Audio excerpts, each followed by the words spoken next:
Hey guys, it's me, Erica. Today is Friday.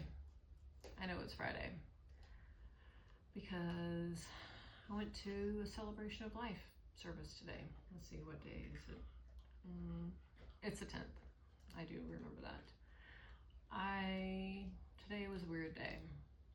Today was a weird day because in my group of friends that I played soccer with from the time that I was in my 20s, from the time when I moved to Texas, way back in the late 1990s, that group of friends, we finally had to say goodbye to one of them. And today was the service. And I have to be honest with you, I kept it together until I heard the song that was played at my mom's funeral, and I lost it a bit. But anyway, it's not about me, it's about Doug, our friend. So I'm gonna sit here, I'm gonna eat my bundt cake, I'm gonna tell you about my friend Doug. So, because the service was beautiful, it was amazing, they told lots of stories about Doug, but I'm going to tell you about my friend Doug. So my friend Doug, the way I remember Doug, so my best memories of Doug is whenever we would go over to Doug's house, all of my girlfriends, normally at Christmas time, Doug was always the guy who made sure that you had what you needed. Oh man, I've got way too big of a bite. He always made sure you had what you needed. And let's be honest, it was normally in the form of wine. And normally it was at Christmas time. All of us soccer girls would get together, and we'd be like around the kitchen table at Shannon's house. We'd be talking and whatever. And it was amazing because our wine glass would never get empty. Oh, shocking. And Doug would always know what we were drinking. It would just like, he would just always know what we were drinking. And it was just kind of like his thing.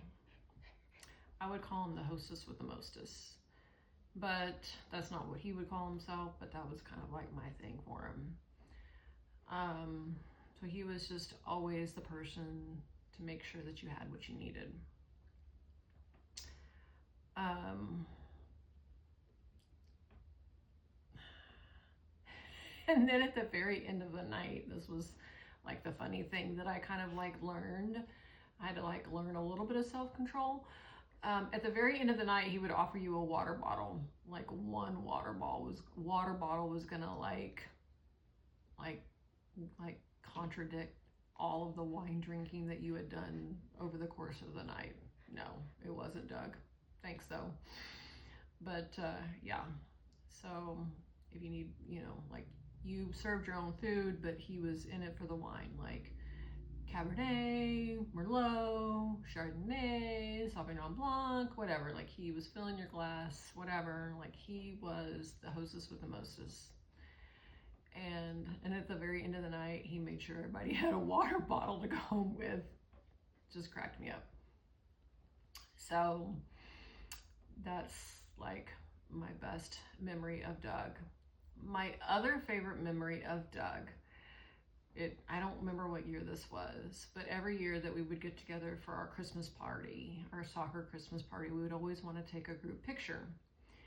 And one year I asked him to take the group picture. Horrible mistake. Horrible. Huge.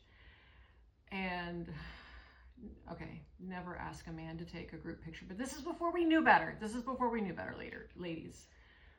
So I thought I had set it up perfect for him. So I was like, hey, here we are, just take a picture of us.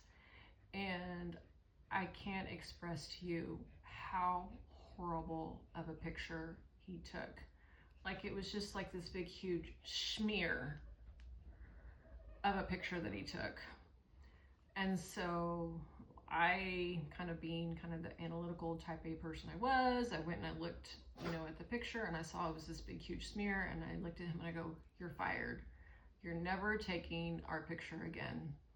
I laughed at him, and I said it with like the ultimate amount of love. We all laughed. I showed everybody.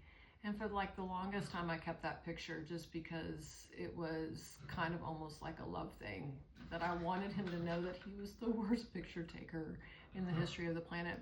And then from then on, we elevated Paige, his daughter, to take pictures. And there was one year that Paige didn't really want to take her picture because she was just, being a kid is fine, whatever. I mean, that's her right. But we somehow lured her out to take our picture.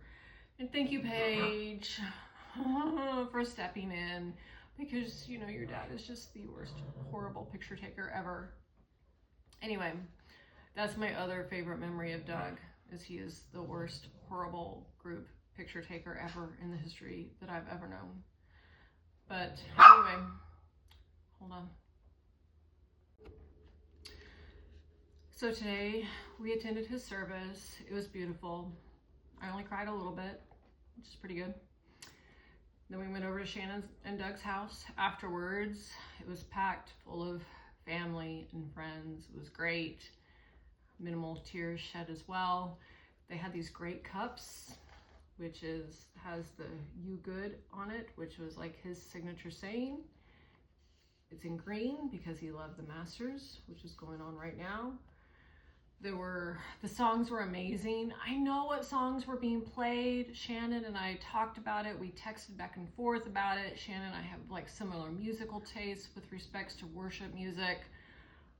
And while they were being played, I just kept on praying, Doug is healed. Doug is healed. Doug is healed. Gosh, amen. Doug is healed.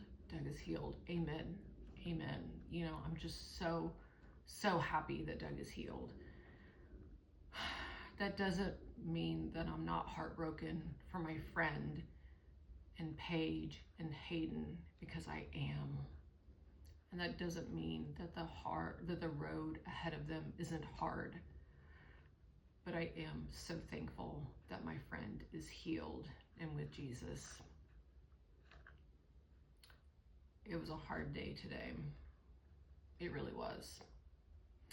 I'm so proud of my friends for coming and supporting Shannon. Funerals are not fun. I told Krista, we can do hard things, and she said, yeah, but easier things are funner, or something more fun. I think that's what she said, and she's right. But we're here for the hard things too. We show up for the hard things too. But yeah, the easier things are way more fun. But that's what friends are for. We show up for all of it. And we have been together for so long. So long. We have been friends for so, so long. And we are here for all of it. So Shannon, Paige, Hayden, we're here for all of it. All of it. So yeah. That was my Friday. How was your Friday?